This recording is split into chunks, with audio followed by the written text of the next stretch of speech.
Hello students, welcome to my new show e-learning commerce and management with doctor Dinesh Bakkad. ये आ गया मेरे YouTube channel का नाम डॉक्टर दिनेश बक्कड़। तो जैसा कि आप जानते हैं फर्स्ट ईयर बीकॉम के लिए हमने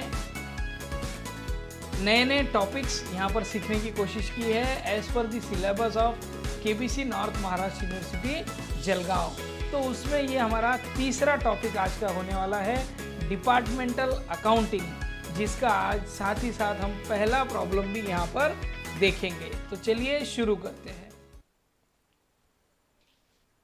सबसे पहले हम थोड़ा थ्योरेटिकल लुक ले लेंगे इस चैप्टर का और उसके बाद हम पहला प्रॉब्लम सॉल्व करेंगे। तो आज इस पर्टिकुलर वीडियो में हम कौन कौन से मुद्दे यहाँ पर देखने वाले हैं उसके बारे में एक बार चर्चा कर लेते हैं। जैसा डिपार्टमेंटल अकाउंटिंग, डिपार्टमेंट्स क्या होते हैं? एक किसी पर्टिकुलर बिजनेस ऑर्गेनाइजेशन के अलग अलग सेक्शन जहाँ पर परचेस और सेल थोड़ा सा अलग अलग मेंटेन किया जाता है, उनका एरिया ऑफ ऑक्यूपेशन अलग होता है, उनका नेचर ऑफ वर्क अलग होता है, इस तरह से मान लीजिए, या उनके पास एम्प्लॉयज़ अलग से दिए जाते हैं, उनका फर्नीचर का सेट अलग होता है, या अलग अलग नेचर के प्रोडक्ट में वो डील करते हैं, but it relate to a same organisation. तो ऐसे डिपार्टमेंट्स के लिए उनके अकाउंट सेपरेट लिखना भी ज़रूरी हो जाता है। तो इसकी ज़रूरत क्यों होती है, गरज क्या है, इसकी नीड क्या है? तो ये भी हम देखेंगे कि आपको अलग अलग डिपार्टमेंट का नेट प्रॉफिट आइडेंटिफाई करना है, इसलिए भी ये ज़रूरी होता है। बिजनेस में आपको इनसफिशिएंट डिपार्टमेंट नोटिफाई करना है, पता लगाने हैं ऐसे डिपार्टमेंट जो आपको प्रॉफिट नहीं दे सक रहे हैं। It can also be a basis of performance incentives, ऐसे कुछ डिपार्टमेंट के एम्प्लॉयज़ को आप इंसेंटिव देना चाहते हैं। तो बहुत सारी इन शॉर्ट इंफॉर्मेशन गैदर करने के लिए भी आप डिपार्टमेंट वाइज अकाउंट मेंटेन कर सकते हैं। बट प्रोबेबल व्हाट हियर कि आपके पास उन दोनों की परचेस सेल के रिकॉर्ड्स अलग अलग होने चाहिए और नियर अबाउट वो प्रोडक्ट भी एक दूसरे से अलग होने चाहिए आपके बिजनेस ऑर्गेनाइजेशन के, तब जाकर आप डिपार्टमेंटल अकाउंटिंग कर पाएंगे। जैसा एक मॉल हो गया, एक मॉल में आप, या फिर एक सुपर मार्केट हो गया, वहाँ पे आप कर सकते हैं, नहीं कर सकते क्योंकि वहाँ पर n नंबर ऑफ प्रोडक्ट होते हैं। बट उसी जगह यदि एक क्लॉथ की शॉप है और वहाँ रेडीमेड भी परचेस सेल होता है और वहाँ पर उसका क्लॉथ भी परचेस सेल होता है, तो वहाँ पर आप इन दो चीज़ों को अलग अलग कर सकते हैं। नेक्स्ट आपको क्या देखना है, बेसिस ऑफ अलोकेशन। कभी कभी क्या होता है, खर्चा आपको किस हिसाब से अलोकेट करना है, तो खर्चे के लिए उसका जो नेचर है उस हिसाब से आप उसको अलोकेट कर सकते हैं। उसके कुछ रूल्स यहाँ पर आपको धीरे धीरे हम प्रॉब्लम्स में देखेंगे। जैसा आपको यदि डिस्काउंट मिल रहा है तो डिस्काउंट कौन देता है, आपका क्रेडिटर देता है, यानी उसको आपको अलोकेट करना है परचेसेस के हिसाब से। इस तरह से यदि एम्प्लॉयज़ है तो उसको आपको नंबर ऑफ़ एम्प्लॉयज़ के हिसाब से अलोकेट करना है। तो ये एक चीज़ होती है। तो कभी कभी इंटर डिपार्टमेंटल ट्रांसफ़र भी होता है, वो भी चीज़ आपको यहाँ ध्यान रखनी है। और हम यहाँ पर कुछ प्रैक्टिकल प्रॉब्लम भी देखने वाले हैं। तो और लास्ट के एक वीडियो जो हमारा आएगा इस पर्टिकुलर चैप्टर से रिलेटेड, वो MCQ का आने वाला है, काफ़ी इंपॉर्टेंट वीडियो है। तो आप ये सारे प्रॉब्लम्स के वीडियो देखिए, लास्ट में MCQ का भी वीडियो देखिए। जैसे जैसे ये बनते जाएंगे इसी वीडियो के डिस्क्रिप्शन में सारे वीडियोस की लिंक भी आपको मिल जाएगी। तो ये आ गया हमारा एक्सेल के साथ हम पहला प्रॉब्लम सॉल्व करेंगे आज। तो ये पहला प्रॉब्लम अशोक ट्रेडिंग कंपनी का आपको दिखाई दे रहा है। तो ये प्रॉब्लम आपको मेरे साथ सॉल्व करना है। आप इस तरह के कॉलम बना लीजिए, राइट हैंड साइड पर आपको दिखाई दे रहा है डिपार्टमेंटल अकाउंट हमने बनाया है in the books of Ashok trading company. Register, calculator, pen pencil के साथ में आप कैलकुलेटर कॉलम्स कर लीजिए। और मेरा तो सब ऑटोमेटिक होता है यहाँ पर, क्योंकि एक्सेल है, टोटल्स वगैरह सब ऑटोमेटिक आती है। आप धीरे धीरे चलिए मेरे साथ, आपका भी प्रॉब्लम सॉल्व हो जाएगा। चलिए तो इसको पढ़ते हैं, शुरू करते हैं। Ashok trading company has two department A and B. Following figure extracted from the accounts of for the year ended 31 मार्च 2016। ए और बी डिपार्टमेंट के कुछ फिगर्स यहाँ पर आइडेंटिफाई किए, एक्सट्रैक्ट किए हुए हैं, जिसमें ओपनिंग स्टॉक आपको दिखाई दे रहा है, परचेसेस है, सेल है, उसी के नीचे क्लोजिंग स्टॉक है, कैरियज है, और कुछ खर्चे जो उनको बाइफर्गेट करते नहीं आए, डिवाइड करते नहीं आए, उनका कंबाइंड फिगर भी यहाँ दिया गया है, एडवर्टाइजमेंट, सैलरी और रेंट। तो हमको क्या करना है, जिन खर्चों को हम बाइफरगेट कर सके, अलोकेट कर सके, उन खर्चों को भी हमको अलोकेट करना है। और जो खर्चे अलोकेट नहीं होते ऐसे खर्चे हमको जनरल P&L अकाउंट में भी ट्रांसफ़र करना होते हैं, जैसा अकाउंट राइटिंग एक्सपेंसेस हो गया, ऑडिट फीस हो गया, कभी कभी इंश्योरेंस का कभी खर्चा हम अलोकेट नहीं कर पाते हैं। तो ऐसे कुछ खर्चे हमको यदि अलोकेट करना ना हुआ या नहीं हो पा रहा है तो उसके लिए भी एक मेथड है, जनरल P&L हम बनाते हैं। आगे के कुछ प्रॉब्लम में हम वो भी देखेंगे, बट यहाँ पर इन तीनों एक्सपेंसेस को आप अलोकेट इजीली कर पाओगे वो भी हम देखते हैं। तो चलिए वो शुरू करेंगे। तो आपके पास बहुत काफ़ी इजी है P&L बनाना, ट्रेडिंग अकाउंट बनाना, ये का कुछ नया नहीं है, बट आपको क्या करना है डिपार्टमेंट के हिसाब से इसको मेंटेन करना है। ये इंपॉर्टेंट चीज़ यहाँ पर होने वाली है।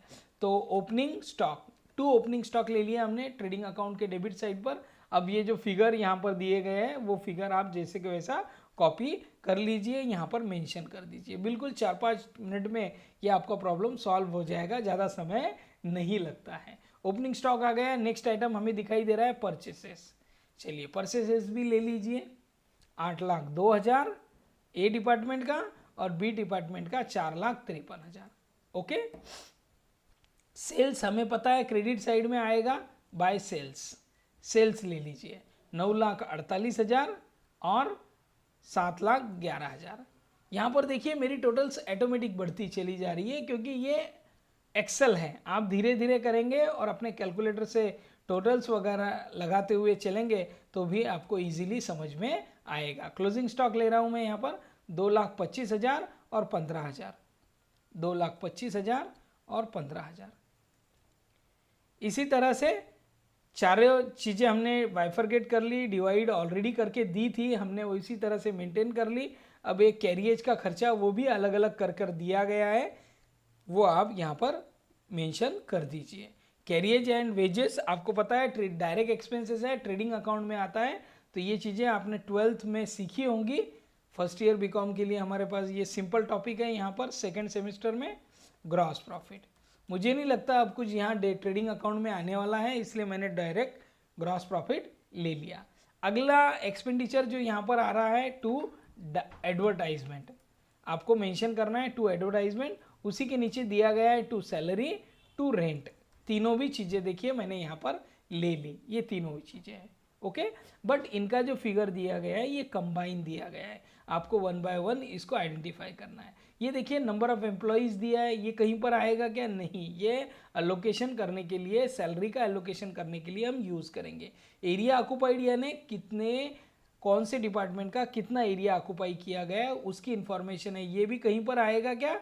बिल्कुल नहीं आएगा, ये अलोकेशन के लिए हमें काम आएगा, इसलिए ये 2 चीज़ें हमने छोड़ दी। ओके, अब एडवर्टाइजमेंट का अलोकेशन किस तरह से करेंगे उन्होंने नहीं बताया है। तो एडवर्टाइजमेंट का जो भी खर्चा होता है वो सेल्स से रिलेटेड है, तो उसको हम अलोकेट करेंगे सेल्स डिपार्टमेंट में। अब सेल्स की ये 2 फिगर दी गई है, इसका हमें रेशो निकालना है, और यदि आपको रेशो निकालना नहीं जम रहा है तो उसको भी छोड़ दीजिए। 948 और 711, देखिए 3-3 जीरो मैंने छोड़ दिए, ये तो सिंपल है, इतना आप कर सकते हैं और दोनों की जोड़ लगा दी, ये आ गया आपका टोटल सेल। ओके, अब आप इसको किस तरह से बाइफरगेट करेंगे देखिए। 14,000 आपका एक्चुअल खर्चा है, डिवाइडेड बाय क्या करेंगे आप 1659 जो उसकी टोटल है। ओके, मल्टीप्लाई बाय कितना करना है 948, ये आ गया आपका। और यहाँ पर same 14,000 divided by 1659 multiply by 711। 711 कहाँ से लाया? बी डिपार्टमेंट का सेल है। मुझे क्या कहना है यहाँ पर कि आपको एडवर्टाइजमेंट का खर्चा ए और बी डिपार्टमेंट के जो सेल है उसके हिसाब से अलोकेट करना है, तो उसका आपको रेशियो निकालना पड़ता है सबसे पहले, बट इतना समय हमारे पास नहीं होता है। तो रेशियो क्या निकाल लिया मैंने 948, ये हमारा रेशियो हो गया ए का, और बी का हो गया 711। 948:711 ये हमारा रेशियो है। तो इसको किस तरह से करना है, दोनों की एक तो आप जोड़ लगा लीजिए, पहले उसको डिवाइड कर दीजिए और मल्टीप्लाई बाय ए करिए और बी में मल्टीप्लाई बाय बी करिए, इस तरह से। ये एकदम ईजी है ये।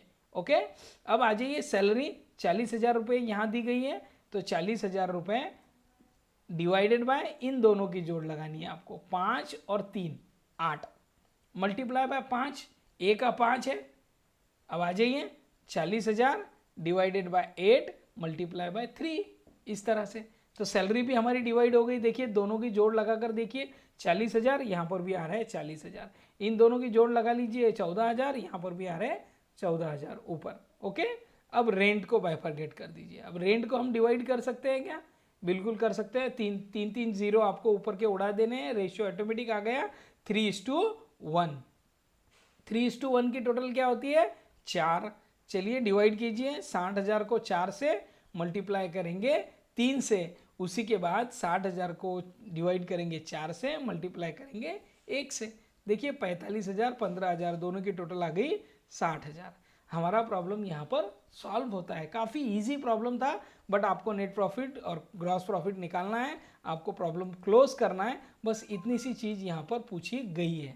ओके, ये डिपार्टमेंट अकाउंट है। 5-6 मार्क्स के लिए यूनिवर्सिटी के एग्जाम में आपको इस तरह के इजी प्रॉब्लम्स आ सकते हैं। 12 मार्क के लिए थोड़ा सा बड़ा प्रॉब्लम होने वाला है, वो हम आगे के प्रॉब्लम्स में देखेंगे। आप बेसिक कंसेप्ट समझ लीजिए, ताकि इस बार जो लॉकडाउन में जो क्वेश्चन पेपर आ रही है आपको, वो MCQ वाली आ रही है। तो ये बेसिक चीज़ें सीखने से आपको MCQ क्वेश्चन पेपर सॉल्व करने में आसानी होती है। देखिए दोनों साइड की टोटल मैच हो गई। यहाँ पर आ रही है क्रेडिट साइड में 11,73,000, इस साइड भी आ रही है 11,73,000। ग्रॉस प्रॉफिट ले लीजिए कंटिन्यू, 1,98,500 और 2,05,000 आ गया आपका ग्रॉस प्रॉफिट। अब आ जाइए नेट प्रॉफिट, आपके डेबिट साइड में आता है to net profit. Debit side में नेट प्रॉफिट लिख दीजिए 1,98,500 माइनस क्या करेंगे? डेबिट साइड की टोटल। डेबिट साइड की टोटल दी गई है आपको 78,000 रुपीज़। और अब आ जाइए बी डिपार्टमेंट की क्रेडिट साइड की टोटल क्या है? 2,05,000। उसमें से डेबिट साइड की टोटल हम माइनस करेंगे, जो ऊपर दिखाई दे रही है 6,000 15,000 15,000 यानी 36,000। अब आ गया आपका प्रॉफिट 1,69,000। दोनों भी प्रॉफिट आपके आ चुके हैं। तो इस तरह से 1,20,000 1,69,000 ये प्रॉफिट आया है। हमारा ये छोटा सा प्रॉब्लम सॉल्व भी हो गया है। आपको ये मेरा एक्सेल का मेथड किस तरह से लगा ये आप मुझे बता सकते हैं। एक छोटे से एनिमेशन वीडियो के लिए इस वीडियो में आप अंत तक बने रहे।